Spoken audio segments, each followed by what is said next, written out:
Assalamualaikum warahmatullahi wabarakatuh. Jumpa lagi di kuliah Fisiologi Hewan. Kali ini kita akan melanjutkan pembahasan tentang reseptor. Kalau pada reseptor seri 1, kita sudah membahas tentang fotoreseptor dan fotoreseptor, maka pada reseptor seri 2 ini kita akan melanjutkan dengan membahas kemoreseptor dan mekadoreseptor. Pada video di reseptor seri 1, saudara tahu bahwa reseptor memiliki posisi ada yang di dalam tubuh, ada yang di luar tubuh. Salah satu reseptor atau salah satu kemoreseptor yang berposisi di dalam tubuh adalah glomus aorticus dan glomus caroticus. Posisinya berada pada dinding aorta dan fungsinya adalah memantau kadar keasaman darah untuk dilaporkan ke pusat respirasi. Saudara tahu, pusat respirasi pada hewan berada di medula oblongata. Ya. Sebagai gambaran, posisi dari sel-sel glomus pada aorta bisa saudara lihat pada gambar di sebelah kanan. Kemudian bagaimana mekanisme kerja dari sel glomus? Kita perhatikan gambar skematis di sebelah kiri.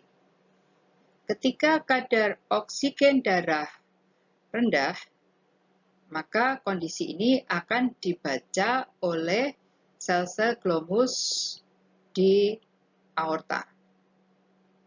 Kondisi ini menyebabkan pintu-pintu kanal ion K+ akan tertutup. Sementara kanal ion Na-nya akan terbuka, sehingga ion Na masuk dan sel-selnya mengalami depolarisasi. Kondisi depolarisasi menyebabkan terjadinya potensial reseptor pada sel glomus ini, sehingga kanal-kanal ion Ca akan membuka. Membukanya kanal-kanal ion Ca akibat munculnya potensial reseptor tadi akan menyebabkan ion Ca masuk. Ion-ion Ca ini akan mendorong neurotransmitter yang terdapat di dalam vesikel untuk bereksositosis ke celah sinaps, kemudian neurotransmitter akan bergerak menuju reseptornya yang ada di neuron-neuron sensori dan bergabung dengan reseptornya membentuk kompleks neurotransmitter reseptor, sehingga menimbulkan munculnya potensial listrik lokal dan akumulasi dari potensial listrik lokal tersebut apabila mencapai ambang batas akan memunculkan potensial aksi di neuron sensori. Kejadiannya persis seperti yang kita bahas pada sel saraf maupun reseptor yang lain.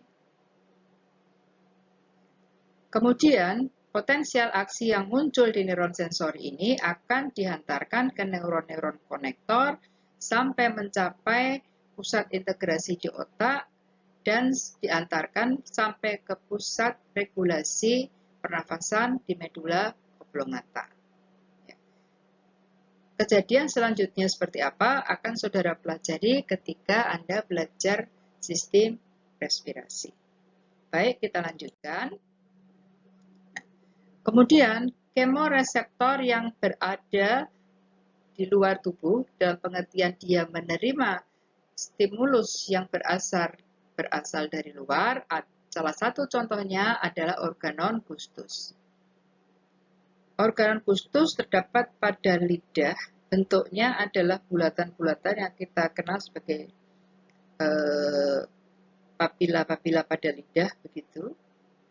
Fungsinya adalah mendeteksi rasa manis, pahit, asam, asin, dan rasa umami atau rasa gurih dari ikan.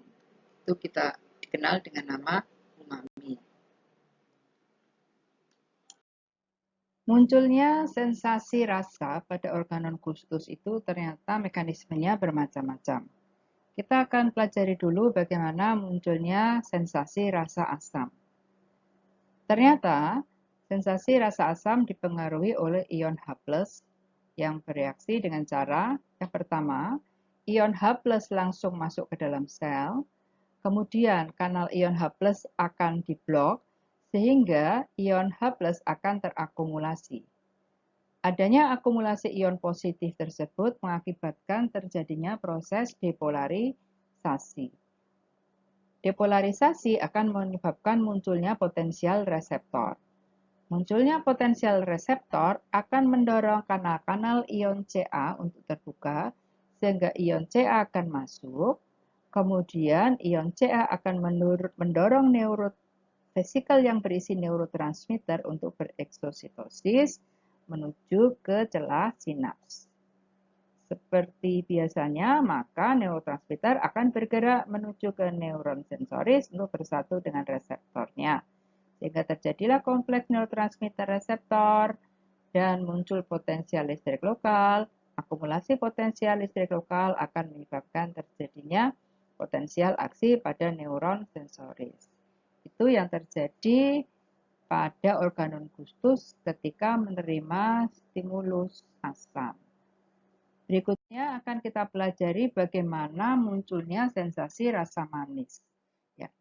Berbeda dengan rasa asam yang disebabkan hanya oleh ion, maka rasa manis penyebabnya adalah gula.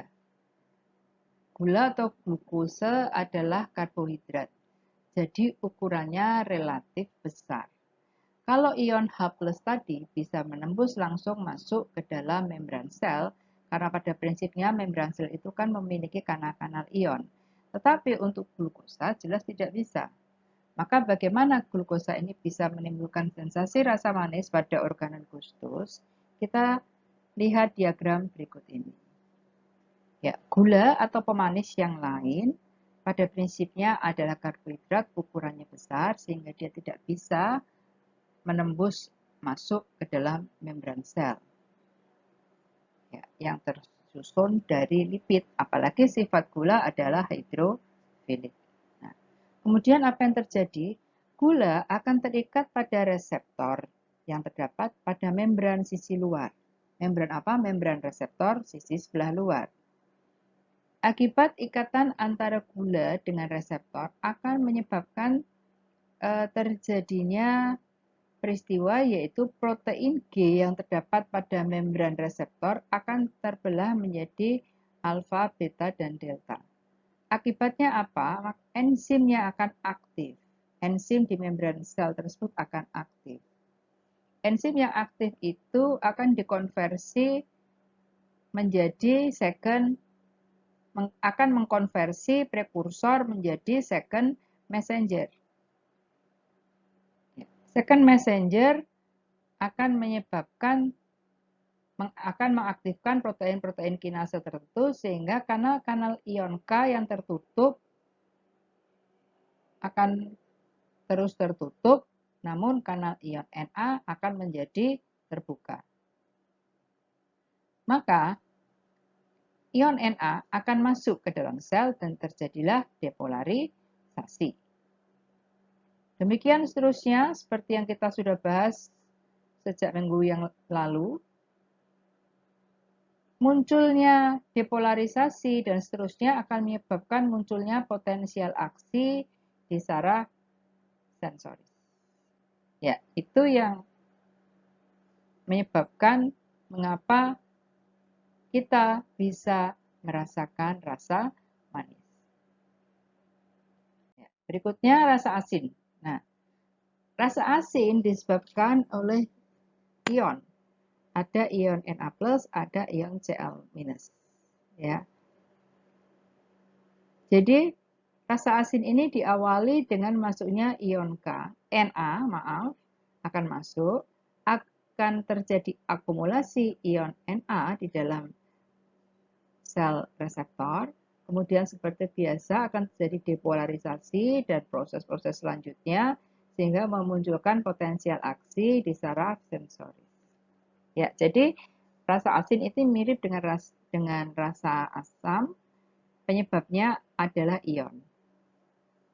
Ya.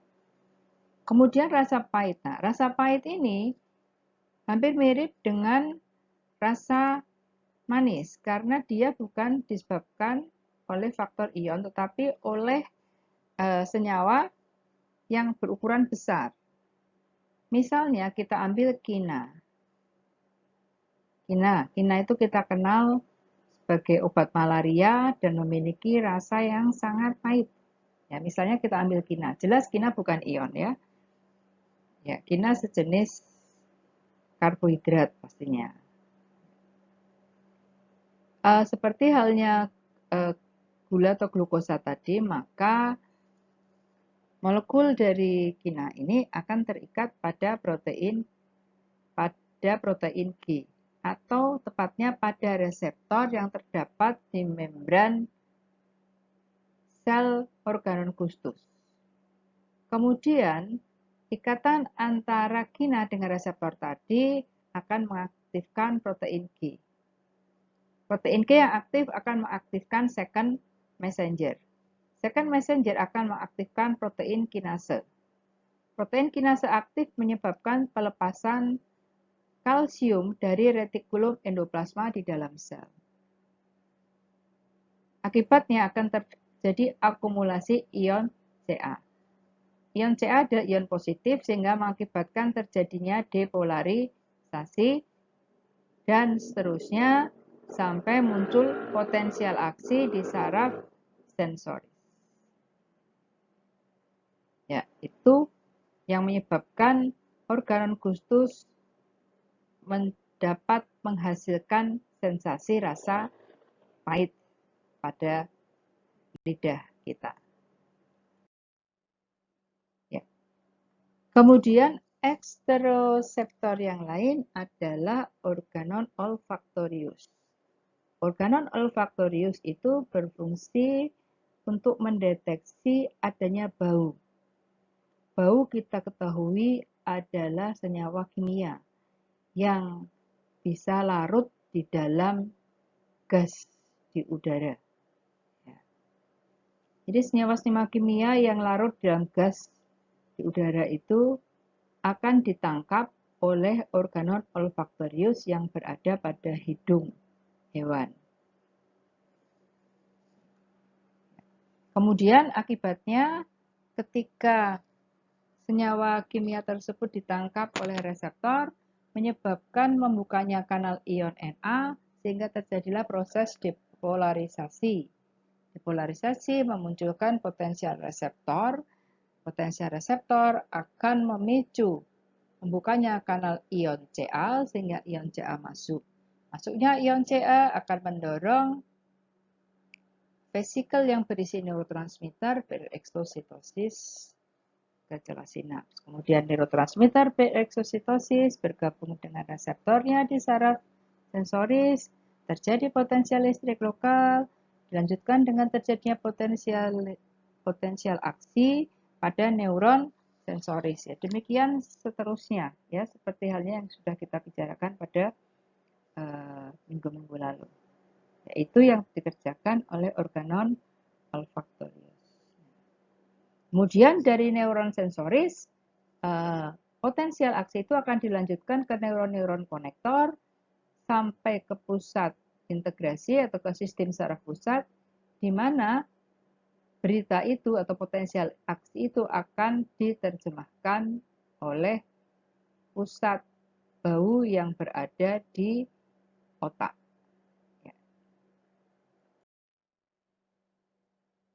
Berikutnya adalah mekanoreseptor. Sebetulnya pada kulit itu ada berbagai macam tipe reseptor, tapi kita di sini akan menyoroti pada mekanoreseptor.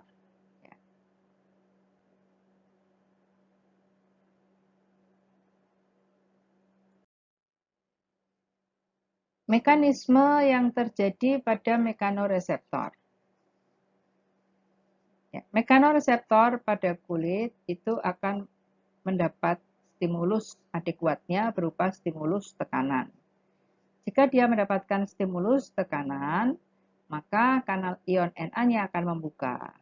Ion Na masuk, muncul depolarisasi, muncul potensial reseptor, dan seterusnya sampai muncul potensial aksi di saraf sensoris. Ya, prinsipnya hampir sama semuanya, sehingga kalau saudara sudah memahami bagaimana potensial aksi yang terjadi pada saraf, maka saudara pasti akan dengan sangat mudah belajar tentang reseptor. Ya, ini adalah prinsip kerja dari mekanoreseptor. Pembahasan tentang mekanoreseptor tersebut mengakhiri pembahasan kita tentang reseptor pada seri yang kedua. Untuk tugas yang harus saudara kerjakan adalah yang pertama, silahkan Anda browsing di internet, berselancar di internet, carilah berbagai macam reseptor yang terdapat di dalam tubuh. Ya, jadi enteroseptor. Khususnya adalah reseptor yang berperan untuk mendeteksi suhu, mendeteksi tekanan darah atau cairan tubuh, dan untuk mendeteksi kadar gula darah. Ada 3 hal ini yang harus saudara cari. Kemudian setelah mendapatkannya, masing-masing terangkan bagaimana reseptor ini bekerja. Lebih bagus kalau disertai gambar skematisnya yang akan bisa banyak saudara temui di internet. Kemudian tugas dikumpulkan via elena.unes.ac.id pada waktu yang ditentukan. Demikian pembahasan tentang reseptor ini selesai.